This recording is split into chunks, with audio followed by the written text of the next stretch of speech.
Welcome everyone to Fruits of the Orchard. Today we have a double portion. This year is not a leap year.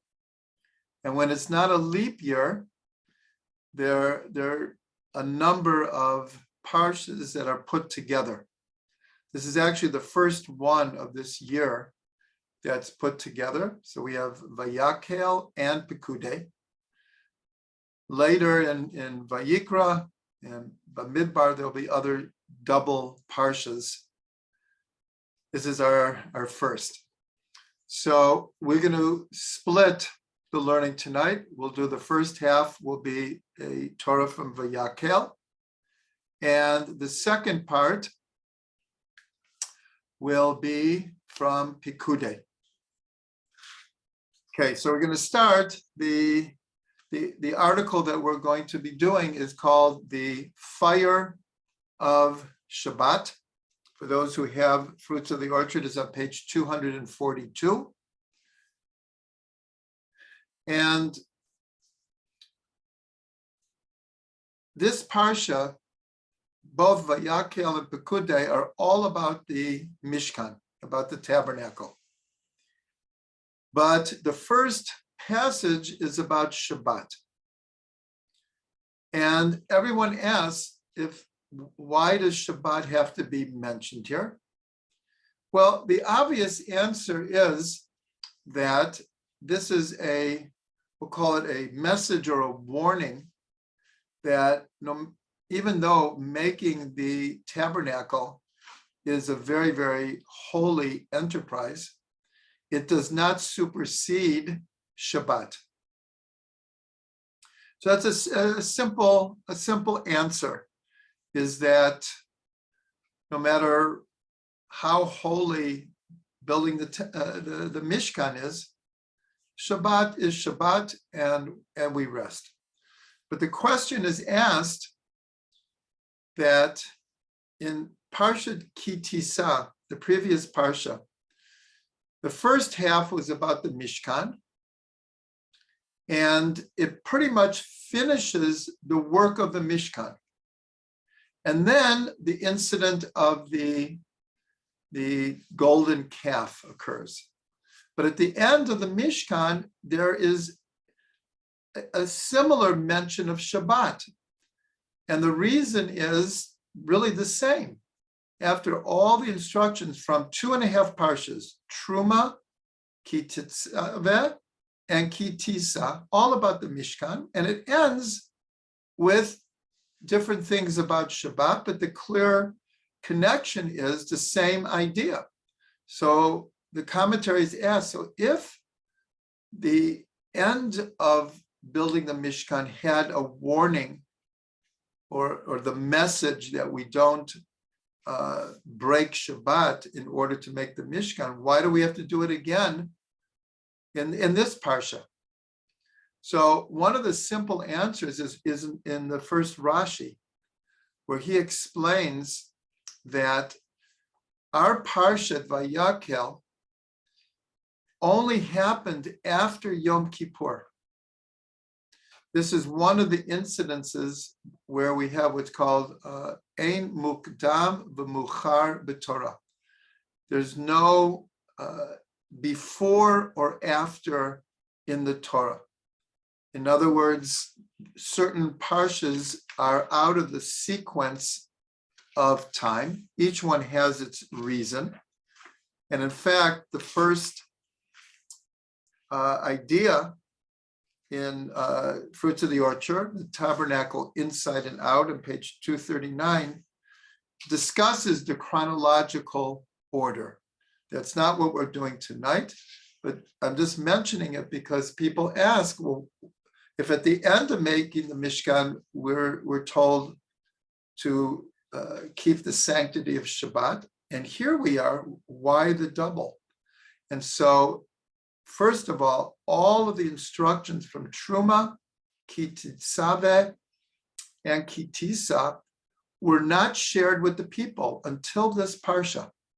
It was all, as it were, between God instructing Moshe, and only now is Moshe telling the people, now it's time to build a Mishkan. And so therefore there's a lot of repetition, or seeming repetition in this parsha in Pekudei, because it goes over, in a sense, everything that we learned already in Truma and Kitit Saveh.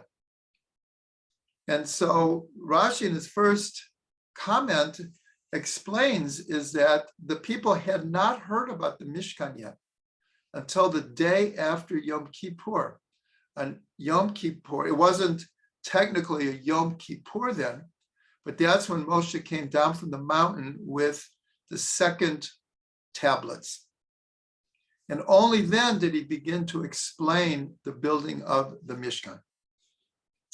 So that's just the background here. We're going to see a little bit deeper into this idea that Shabbos is mentioned at the end of the instructions to make the Mishkan, and again at the beginning. That we'll discuss in a few minutes. But very quickly, the same question is asked about the proximity of Shabbat to the Mishkan. Why? What's the connection other than a warning? That's the simple meaning, the pshat. So we're going to go quickly through what's called pardes. Pshat, remez, drush, and sod. The literal meaning, the alluded to meaning, the more allegorical meaning, and the mystical meaning. This is what's called pardes. So we already discussed the simple meaning. The alluded to meaning, and it's a very, very important one, is here and in a few other places in the Torah. As we already mentioned, Shabbat is mentioned in juxtaposition to the Mishkan. And because it's not just once, it's a number of times, from this they learn the fundamental types of work that we don't do on Shabbat. There are 39 what are called Av Malachot, cardinal categories of work that we do not do on Shabbat. Where do we learn these from? These are the very same 39 categories of work that were done in order to make the Mishkan and to do the service in the Mishkan. So this is, for Jewish law, this is incredibly important, that the juxtaposition of Shabbat and the Mishkan teaches us that, because on Shabbat it just says, don't do work. Well, how do we define work?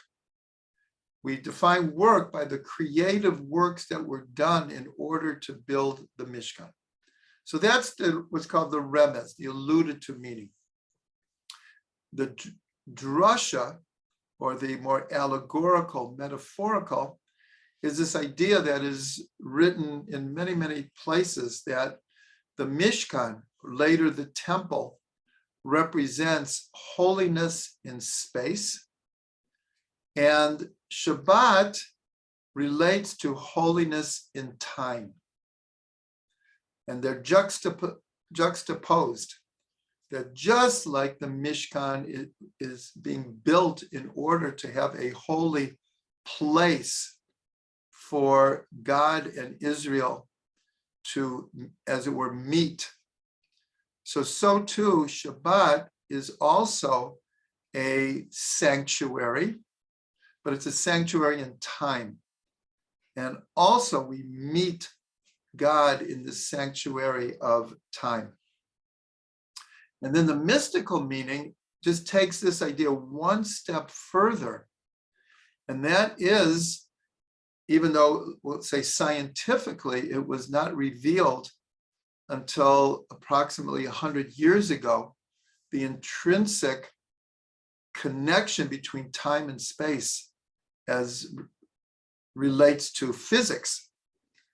And this was revealed by Einstein, which now is called the time-space continuum, where until then, people thought of time and space as two completely different entities that really did not in a scientific way, have any deep connection. Of course, Einstein changed all that and revealed that time and space are intrinsically woven together.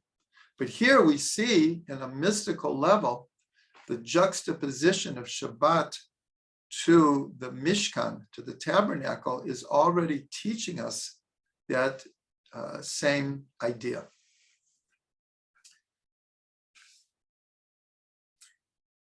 So now we also have another question. Shabbat is mentioned actually many times in the Torah. And there are many other mitzvot also that are not mentioned just once. Some are mentioned twice, some are mentioned even more. And the question is, we'll just say, let's say organizationally, why do we have to have Shabbat mentioned so many different times? Some of it seems, we'll call it redundant, seems like it's kind of the same ideas. But the idea is, when you look carefully, there's always a new element, a new dimension that will be revealed each time a mitzvah, in this case, Shabbat. So in our case, in Parshat Vayakhel, so what is added is the idea of lighting a fire on Shabbat. That was not mentioned before and not mentioned after. And in fact, the interesting thing is, we already mentioned that there are 32 cardinal categories of work on Shabbat, but only 2 are mentioned in the Torah. Only 2. One is here, the idea of not kindling a fire on Shabbat. And in a different place, the idea that we can only travel so far on Shabbat outside of what's called the Tachum, we'll call it the borders around a city or village, that we're allowed to walk on Shabbat. Those are the only 2. All the others are from this juxtaposition that we spoke about of the works of the Mishkan with the types of work that are prohibited on Shabbat. So now we're going to take this idea of kindling a fire on Shabbat and try to go a little bit deeper into this. So first of all, we have to be very careful with this, because it says you shall not kindle a light on Shabbat, a fire. So the Karaites, this is one of a number of different groups during Jewish history that did not accept the oral tradition. In other words, they wanted to just live by the written Torah. Now, we know that that is absolutely impossible. Nonetheless, there were groups of Jews who wanted to live just by the written Torah. So the Karaites is probably one of the most well-known groups. There are still Karaites today. There are still small pockets of Karaites who have kept their tradition for almost 2,000 years. For them, since they don't have the oral tradition as to what does it mean you can't kindle a light, they don't use fire on Shabbat. And therefore, like, they won't they won't set a blech from before Shabbat. They won't set up a place to warm food before Shabbat. So our understanding is very different. Is when it says kindle, it doesn't say you can't use fire, you just can't kindle fire. So that's just an explanation of what we're talking about. And we see that, we're going to see that fire, like everything in this world, has a positive element and a negative element. Whether we're talking about physical fire or emotional or spiritual or psychological fire, as we will explore now. So we begin Shabbat by lighting candles. Of course, this is before Shabbat, but here we see that when it says don't kindle a flame, it's not like putting a negativity on fire. If we could imagine just for a minute, if we took away the electromagnetic force from our world, from our lifestyle, and we didn't, as it were, plug into the electromagnetic field, well, our lives would be very, very, very different than it is now. I mean, if you can imagine, no electricity, no computers, no street lights, no automatic heating of our houses, no lights at work, no lights at places of entertainment. Even our handheld devices need to be recharged. So just imagine for a minute, no fire. So obviously fire is a very, very positive thing. And that's actually why we don't kindle a fire in Shabbat, because our whole world is based on it. So many works are based on it. On the other hand, we know the very, very destructive energy of fire when it is not contained, when it is not used properly. So there it can, obvious tragic results occur. If you remember, not so much this last summer, but the summer before, I think in California, there were something like 15 or 20 major fires all happening at the same time, which literally burned down hundreds of thousands, if not millions of acres of forest. And most of them started from a spark, either inadvertently or, unfortunately, some of them were purposely set. But still, it was just a match. It was a cigarette. It was an electrical wire sparked. And look what happened. We know that very well on our Moshav, which experienced a devastating fire 4 years ago, which we're still trying to rebuild from. So everything has positive and negative, but also in the, we'll call it the spiritual, emotional side of things. So fire represents the fire of desire, of passion. Now, desire and passion in of themselves are neutral. They can be used for very destructive means when the passions of the body know no limits. Well, that's when people get into big, big trouble. And passion and desire of the emotions, which can lead to anger. Literally, our face turns red. Anger and all kinds of zealousness and resentment, and all of these things are also metaphorically a result of unbridled fire in the soul and the body. But then on the other side, the soul is compared to a flame. Ner Hashem Nishmat Adam. The candle of God is the soul of mankind. So the soul is compared to a fire, a flame. And of course, that is a very positive thing. And the passion and the desire of the soul to be close to God, to learn Torah, to do mitzvah, to be a good person, to help other people, all of this is the positive. So here we see, like almost everything in the world, there are positive and negative. So we're told we can't kindle a fire, but of course, like a few minutes before Shabbat, we light the Shabbat candles, and they bring so much warmth and beauty to our homes. So here's an example.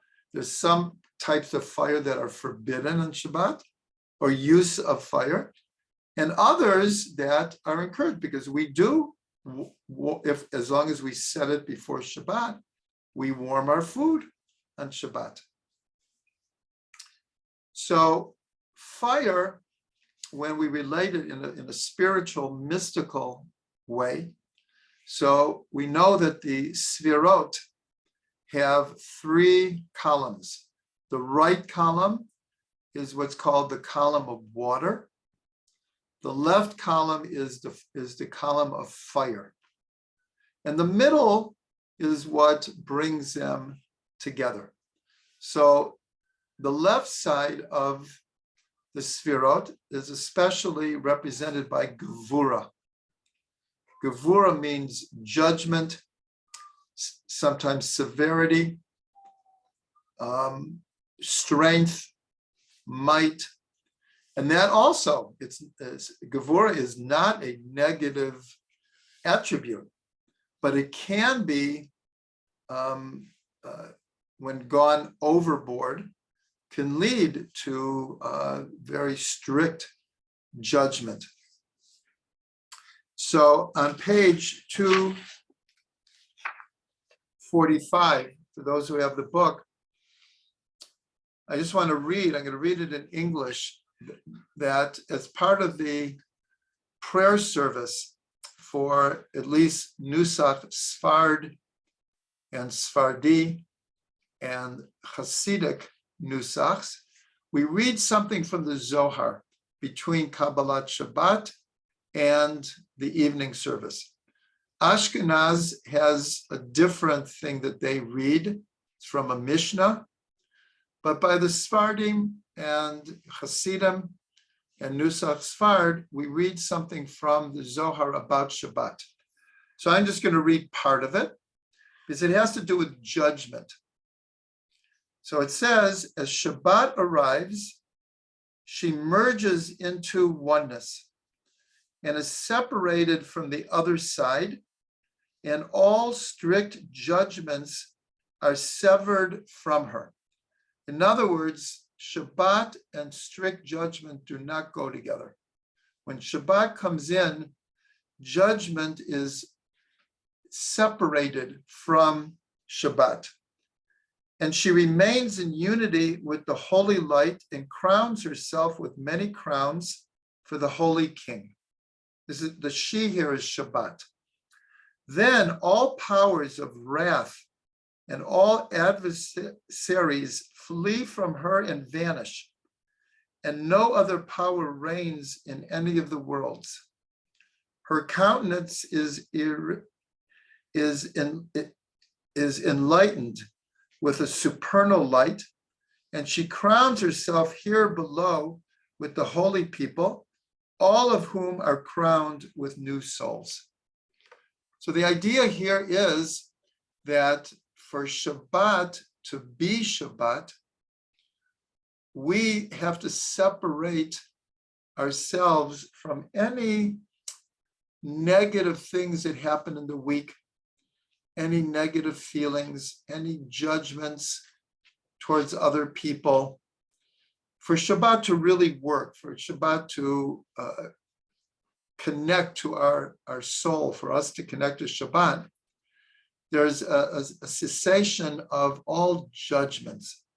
And here this is connected to Gevura. And Gevura is represented by fire.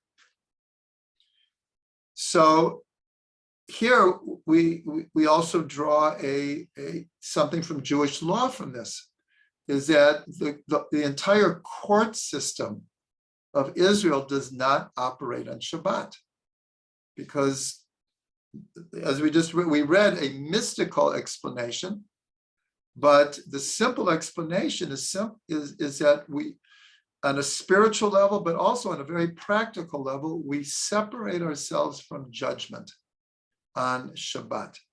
Now, many people have a hard time doing that, but that will affect the quality of our Shabbat. If we're not able to separate ourselves from anger or frustration or fear or any kinds of judgments, then that's going to influence the depths of the spiritual ambience of Shabbat. So Reb Shlomo has a comment. I said we would get back to it. This idea that if Shabbat is mentioned at the end of the instructions for making the Mishkan that Moshe received from God, so why does it have to be repeated here again? So we gave a simple answer, because the people had not heard the instructions. And so therefore they also had to hear that as great and holy a task it is to build a Mishkan, it doesn't override Shabbat. But Rav Shlomo gave a beautiful explanation. He said like this, that even though it wasn't revealed to the people, but in the Torah, it appears that the instructions were already given. So Reb Shlomo said there was something, as it were, missing in the way we understood Shabbat, because 40 days after receiving the Torah, we made a golden calf. So he said, here the Torah has to tell us that it's not enough to go through the ritual of Shabbat. It's not enough just to guard all of the laws. Of course, we have to guard all the laws, but it has to be much more than that. If we don't want to end up building golden calves, our Shabbat has to be much, much deeper than our initial understanding of Shabbat. And that's why the first Luchot and the second Luchot, we're told that one said Shamor, to guard the Shabbat, and the other one says Zachor, to remember the Shabbat. And we're told that these are the two aspects of Shabbat. Zachor is all the, we'll call it the positive, spiritual ambience of Shabbat. And Shamor is to guard the commandments of Shabbat. Now, obviously, they're connected. The spiritual ambience comes directly from observing the laws of Shabbat. They're not two different things. It's not, there's the law and there's the spirit of the law. They're intrinsically tied together. But Reb Shlomo was just pointing out that if we just go through the motions of Shabbat and get into a routine of keeping Shabbat, then we should make sure we don't end up making golden calves, whether it's in our mind or our heart. So it was just an encouragement that Shabbat has to be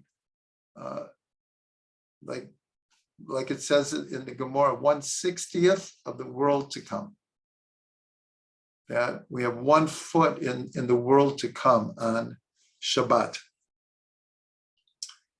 And so since I mentioned this idea of Shamor and Zachor, so it says in the Gemara, there's 2 different versions of the same idea.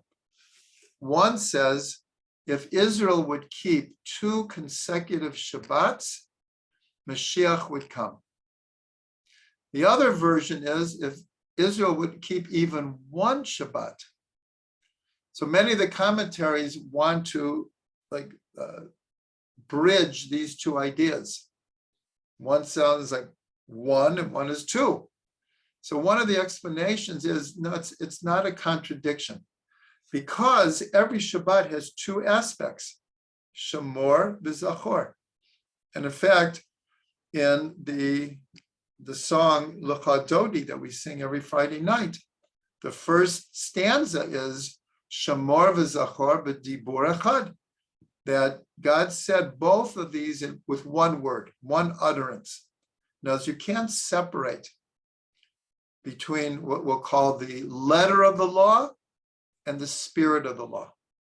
They go together.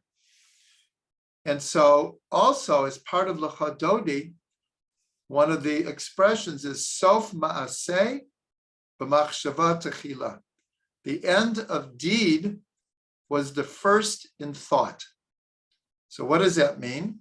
The end of deed is Shabbat is the seventh day. It's the end, as it were, of the creative process, the divine creative process. Sof Ma'aseh, the end of deed of creation, was first in thought. In other words, God's original thought had to do with Shabbat. Where do we see this? In the word Bereshit, the very first word of the Torah.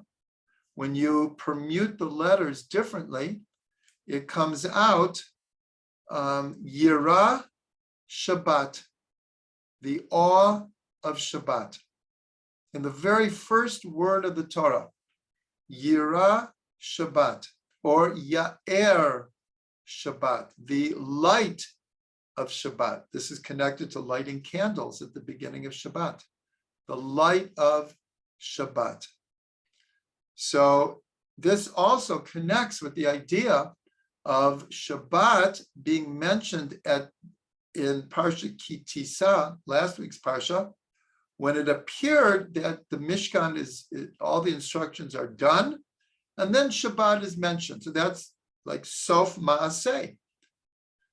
And the Machshava Techila is this week's Parsha.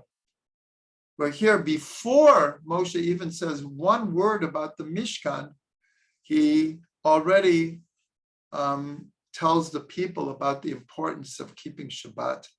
And nothing, even the creation of the Mishkan, will supersede the laws of Shabbat, of making the Mishkan. So that is our Torah for Parshat Vayakhel. And if anyone came on late, we have a double Torah portion this week, and the next one is Pekudei. And we're going to learn two different Torahs from this parsha. So the first one is on page 248. It's called the Service of the Heart. And this Torah is based on a Balaturim. The Balaturim is one of the most important commentaries on the Chumash, the 5 books of Moses. And he brings the following idea. So he says, and it's based on a discussion in the Talmud as to why in the Amidah is the cardinal prayer of Judaism. Whether it's a daily prayer, morning, afternoon, evening, if it's Shabbat, if it's holiday, the main prayer is called the Amidah, which is actually literally the standing prayer. Sometimes we refer to it as the silent prayer because it's said silently, even though we do enunciate the words very softly with our lips. But some people refer to it as the silent prayer. And there are 18 blessings. And that's why many people refer to the Amidah as the Shmona Esrei, the prayer of 18. These are 18 blessings. Later, a few hundred years after the formation of this prayer, a 19th blessing was added. There were 18 blessings, and now today we have 19 blessings. Nonetheless, since it was originally created with 18, the sages discuss why 18? And there's actually many, many different reasons given in the Talmud. We're not going to discuss that now, but we're going to discuss one of the opinions has to do with our parsha of Pekudei. And that opinion is in this parsha of Pekudei, which again is in a sense, a retelling of the instructions to build the Mishkan that Moshe received in Parsha Truma, Kititzaveh, and in Kitisa. So as I said, there's seemingly a lot of repetition, but here the people are actually making it now. So the Baal HaTurim points out that based on the Talmud, I mean, he's taking this from the Talmud, that the expression Asher Tziva Hashem et Moshe, there's a couple of verses that are virtually the same. And each one is that as the people made a certain part of the Mishkan, then it says, like God had commanded Moshe. So this is a connection between the parshas where Moshe was instructed, and now he's instructing the people, and the people are actually doing it. So, and there's a few different versions. Kasher Tziva Hashem et Moshe, like God had instructed Moshe.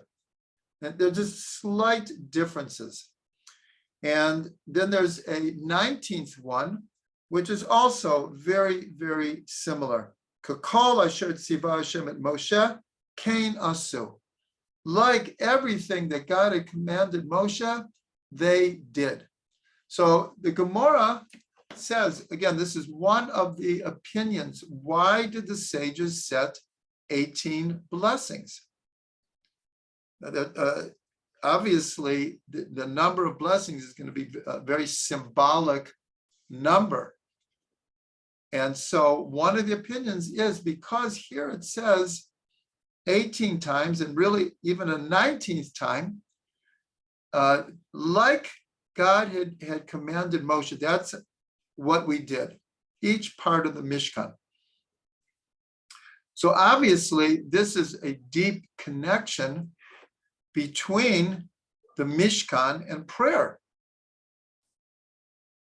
Now, where do we see that?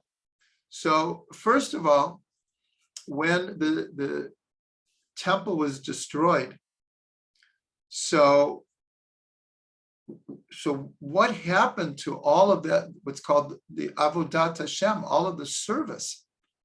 So what the sages did, and this, when we get to the book of Vayikra, which is coming very soon, this week we actually end the book of Shemot, and the week after we begin the book of Vayikra, which describes the service in the Mishkan, which later became the service in the temple.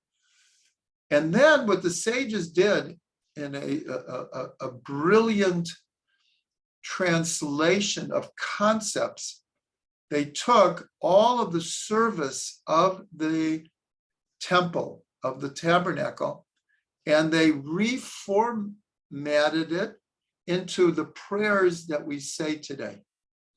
This is a discussion that is very, very important, but we will only get into it in the book of Vayikra. And so the main concept is the sages said, prayer comes to replace the offerings. Because in the temple, a good amount of the service had to do with the offerings, the sacrifices. And so the sages took the concepts of the offerings and translated into prayer. And so that's what they said, that prayer now is instead of the offerings, but it's even more than that.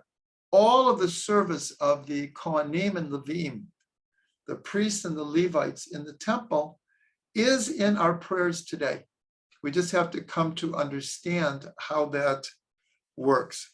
So here we see a very, very deep connection between the cardinal prayer, which is made of 18/19 blessings, and the building of the Mishkan, which says 18/19 times, like God commanded Moshe. That's how the people made the Mishkan. So that's our connection between the Mishkan and prayer, but it goes deeper than that, because in Devarim, chapter 11:13, so it says in Deuteronomy 11:13, it says, you shall serve God with your heart. Well, the sages ask, well, what does that mean?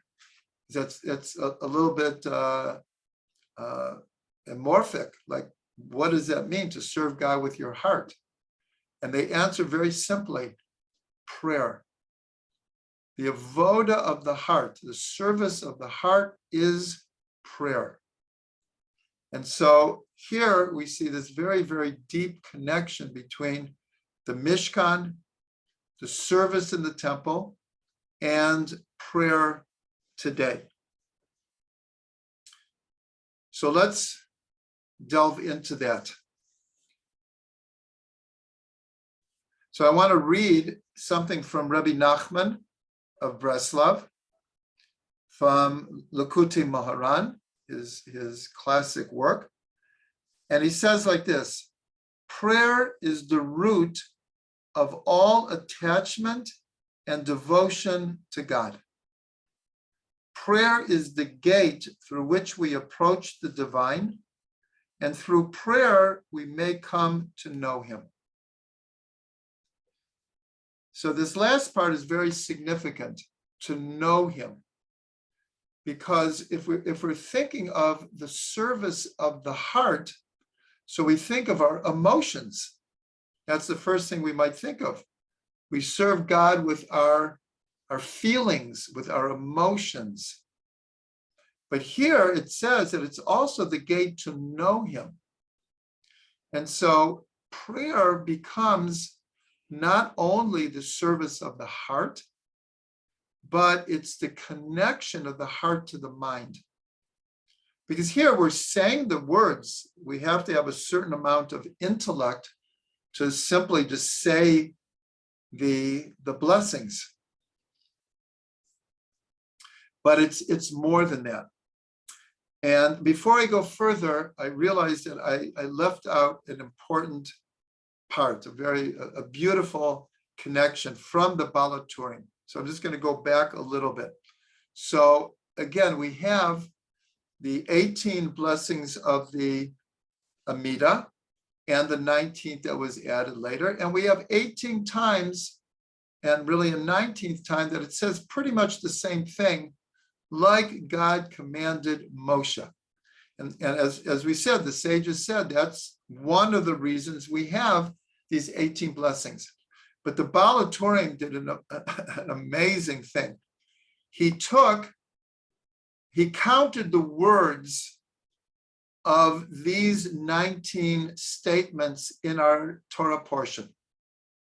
Kasher tziva Hashem et Moshe, and the slight variations. And he came up with, there are 113 words in these verses of how we created the Mishkan according to how God had told Moshe.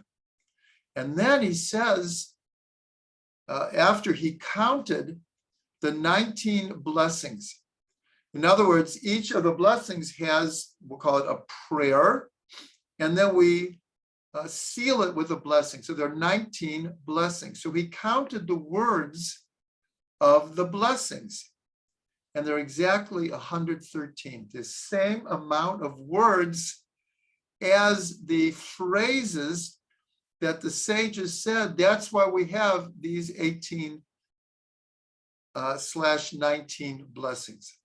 So this is just an amazing correspondence that the Baal HaTurim makes between these verses, how many words in the verses, and how many words in the blessings of the prayer. So that is just this very, very deep connection, again, between the Mishkan and prayer. And today, like we said, we don't have the offerings, we don't have the avoda, the service of the Kohanim. We don't have the high priest. We don't have the avoda of the Levites, but all of that was reformulated, reformatted into the prayers that we say every day. When we get to the book of Vayikra, we will discuss this. So let's go back and to what Rabbi Nachman was saying. So Rabbi Nachman was saying that really prayer is, he called it the gate through which we approach the divine. So this is very significant as connection to Yaakov's dream of the ladder that was entrenched in the earth and reached the heaven, and God appeared to him at the top of the ladder. When Yaakov woke up, and he said, "This is the gate to God," and he understood the ladder as a metaphor for prayer. And of course, that was all happening on the future Temple Mount. So here again, we have the prayer, the temple, they all go together, the service in the temple. So we mentioned that Rabbi Nachman says that it's also that prayer is that through prayer we may come to know him.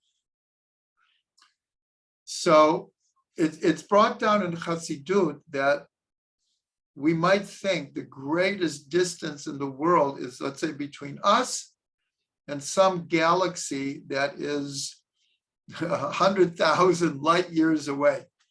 I mean, these numbers are beyond our comprehension, but they answer differently. They say the greatest distance in the world is between the mind and the heart. That is the greatest distance in the world. And for many people, it might be easier to make it to a galaxy 100,000 light years away, at least through a telescope, than connecting the mind to the heart. So the Alter Rebbe, when discussing the idea of knowing God, the Alter Rebbe counts one of the 613 mitzvot, the mitzvah of knowing God. But how do we know God? V'heshevota el levavecha, that it's through, in a sense, the heart. And so therefore, one of the activities that is also intrinsically connected to prayer is meditation. Meditation and prayer are like two sides of the same coin. And in fact, one of the Mishnahs says that in ancient times, there was a group of people, and obviously there was a very important group that the Mishnah would bother telling us about them, that they used to meditate an hour before prayer. They used to, in a sense, turn their prayer into a meditation. In other words, there was no real differentiation between prayer and meditation. And then they meditated for an hour afterwards. And the Mishnah talks about this. And so here we see an intrinsic connection between prayer and meditation, but also it's a connection between the mind and the heart. Because in Jewish meditation, there are many, many forms of Jewish meditation. Some are very similar to general meditation that is taught around the world. Most types of Jewish meditation are unique to our connection to the Torah. They're uniquely Jewish meditations and forms of meditation. But the Alter Rebbe said that beginning of meditation, even though Jewish meditation is actually very intellectual. Again, we're talking, there are many, many different types. Now is not the time to go into all the different types. But most of the types of Jewish meditation that are specifically Torah-oriented are very intellectually active. And yet he says that the initial starting point of meditation is it's based on a pasuk, B'chol levavi derashticha. With all of my heart, I sought you out. Because the goal of Jewish meditation is to connect to God and the Torah. Now, this might sound obvious, but there are many types of meditation. This is not a value judgment, and they're totally legitimate, even within Jewish meditation, which is more self-reflective, more looking inward into the soul and our personality and the coming to know oneself. That is very legitimate and it's very positive. But the ultimate goal of Jewish meditation is to know God. Now, obviously, we know God through our soul. If we don't know ourselves, how are we going to know God? Because, as we said before, Ner Hashem Nishmat Adam, the candle of God is the soul of a man or woman. It's connected. We're a part of God. But the Alter Rebbe said, with all of my heart, I have sought you out. So here we see from what Rabbi Nachman is saying, from what the Alter Rebbe is saying, this idea that the heart and the mind are connected they need to be connected in prayer and in meditation. And of course, in our service of God. Also in doing the mitzvot. There's an aspect of doing a mitzvah from the heart, and there's an aspect of doing it from the mind.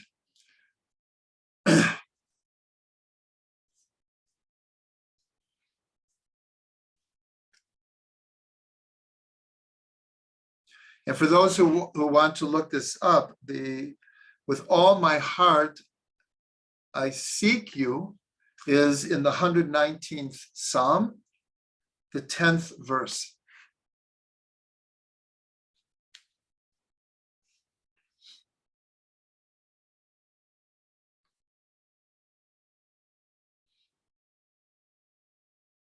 Okay, so obviously there's a lot more that could be said about the connection of prayer and meditation and the temple, but we try to show the connections here, especially through the verses in our portion of Pekudei, the Baal HaTurim, who made this really startling and amazing connection by counting the words of the verses that the sages say is one of the opinions why we have 18 blessings in the main prayer, the Amidah. And then he counted the number of words in the blessings in the prayer, and they're the same, 113. That's like just an incredible connection. But one more aspect we want to add here is music. Now, we just finished, many of you were part of it. We just finished, I don't know, it was 7 or 8 weeks mini-series on exploring music and song on Tuesday nights. But in the temple, music was an intrinsic part of the service. That was one of the main things the Levites did. And in fact, they trained until they were 30 years old. They trained in order to be able to sing and play instruments in the temple until they were 30. And then they were retired at 50. So they spent their whole life preparing for and then serving with music. And every day in the temple, there was a lot of music that was part of the service. So obvious, if today our prayers are in place of the service in the temple, how much more should we put an emphasis on including music and song in our prayers, whether it's our private prayers or our communal prayers. So I just want to bless everyone that, that we realize the importance of music and prayer, the temple, and the service of the heart and the service of the mind is through music. So one last connection for those who have Fruits of the Orchard on page 251 is the article called the Silver Sockets. So now here, I'm just going to read. This is from our portion that Pekudei, one of the meanings of Pekudei is an accounting. These are the accountings of the tabernacle. And so in the beginning of this parsha, they bring an accounting of they weighed how much gold, silver, and copper was used in the Mishkan. That was part of the accounting. So one of the verses says like this. It's in Exodus 38:25, Shemot Lamed Chet, Pasuk Chaf Hey. It says like this: 100 talents of the silver were used for casting the sockets of the sanctuary and the sockets of the dividing curtain. 100 sockets out of 100 talents, 1 talent for each socket. So what is this talking about? In the sanctuary, there was, that's where the menorah was, the table with the showbread, the holy ark, and the table, the altar of the incense. So in the Mishkan, that was surrounded by wooden planks. And then on top of the wooden planks were material, were colorful material made out of different, either linen or wool, and dyed. And so the way it worked is there would be 2 boards for each socket. In other words, at the bottom, there was a socket and the wood would fit in. That's what held the wood in place. And then in the middle of the wood, there was a rod that went through it. There were places for the rod to go through. And that's what kept everything in place. So the verse I just read is that altogether there were 100 sockets, and there was 100 talents of silver, 1 talent for each socket. So in other words, each socket weighed 1 talent of silver. So again, I'm quoting from the Balaturim, that he found what's called a remez, an allusion, a hint to something else in our tradition that has 100. And that is the 100 blessings that we say every day. Every day we are supposed to say 100 blessings. Now, almost 60 of those are the blessings of the Amidah. We have 3 prayer services. So 3 times 19 is 57. So half of them are already just saying the Amidah. The others come in prayer. First thing in the morning, we say a whole series of blessings thanking God for just about everything under the sun. And every time we eat, we say blessings before, after, and it comes up to be 100. Where do they learn this from? In the book of Devarim. So it says, what does God require of you? And the word there is ma. What? What does God require of you? So the sages, because there was already a tradition of these 100 blessings, so they say, well, everything has to have a source in the Torah. Everything. So much of the Talmud is taken up by questioning, well, where in the Torah does it say it? Where in the Torah do you learn your opinion?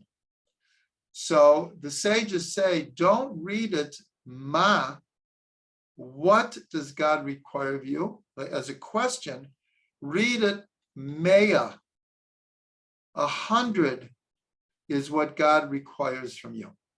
In other words, as a statement, instead of a question, what does God require from you? Read ma is mea. Mea means 100. 100 blessings a day is what God asks of you, requires of you. So that's the drasha that the sages make.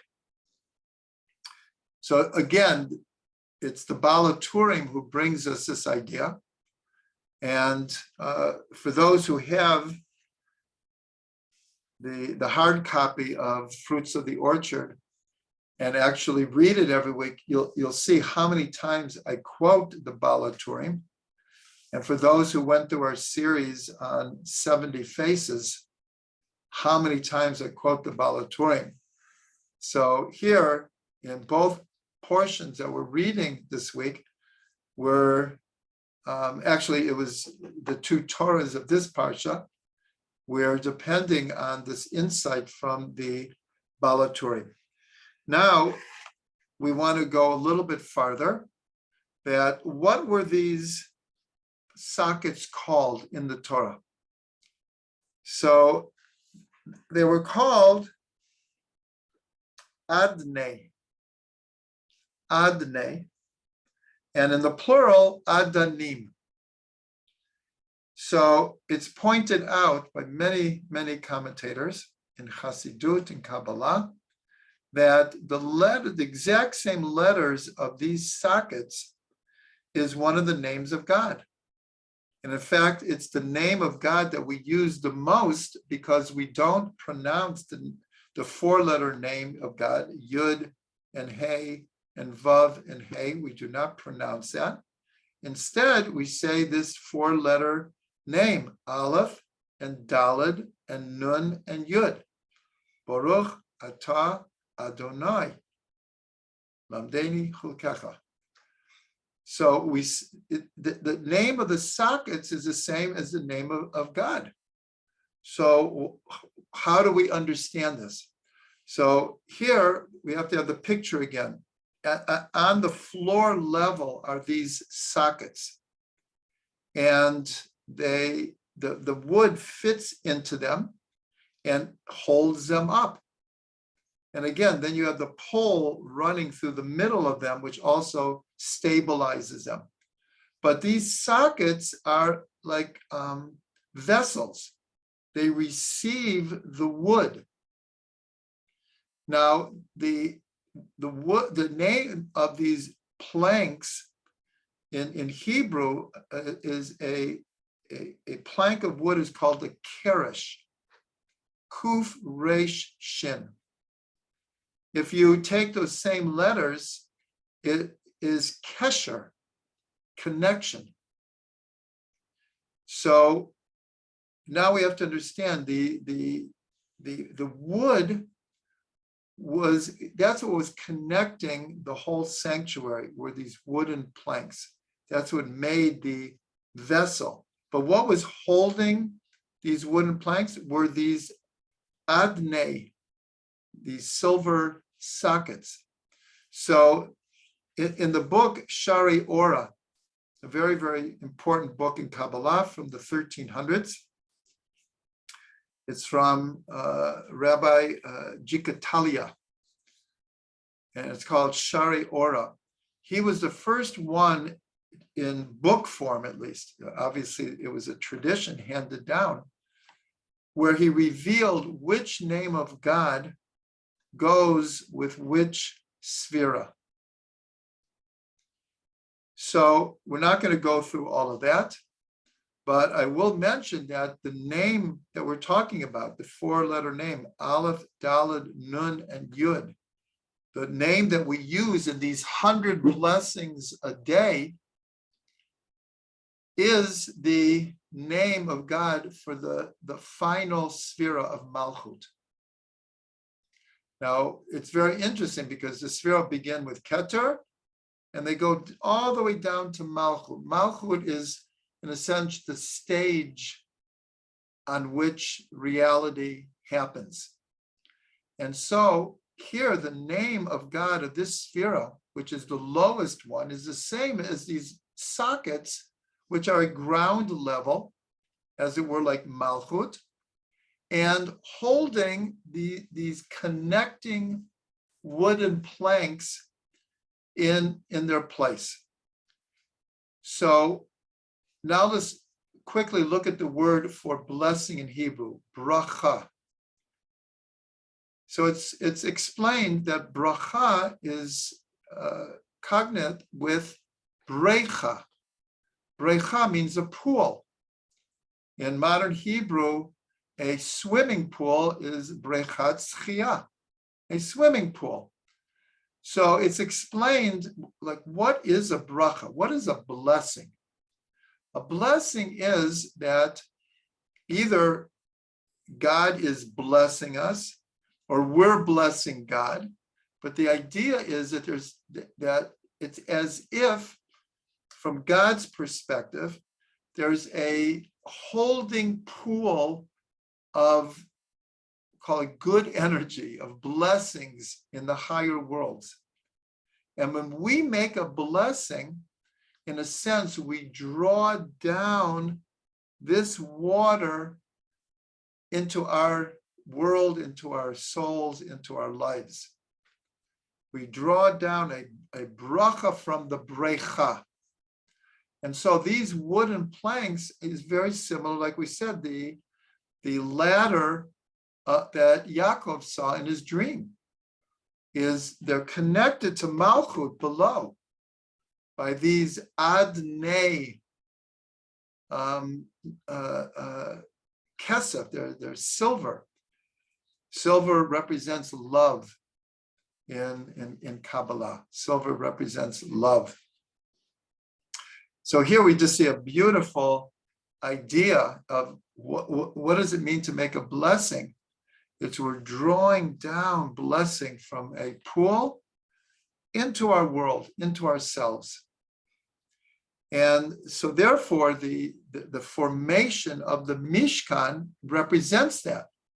That's what we're trying to say here. As we've been saying the whole time that we've been learning about the Mishkan, every detail of the Mishkan has tremendous significance and is the microcosm of the macrocosm. And so here we just learned one little detail of these 100 sockets holding these planks, but we learned a deeper understanding that the word for these planks is keresh, but the same letters as kesher, is connection. And so we're drawing these 100 blessings, is drawing bounty, spiritual bounty into our world, life force, and of course, blessing. So we'll end this class with a blessing that through our service of God, that we can draw godliness into the world, draw godliness into our own beings, and our pool down here should be full of blessings.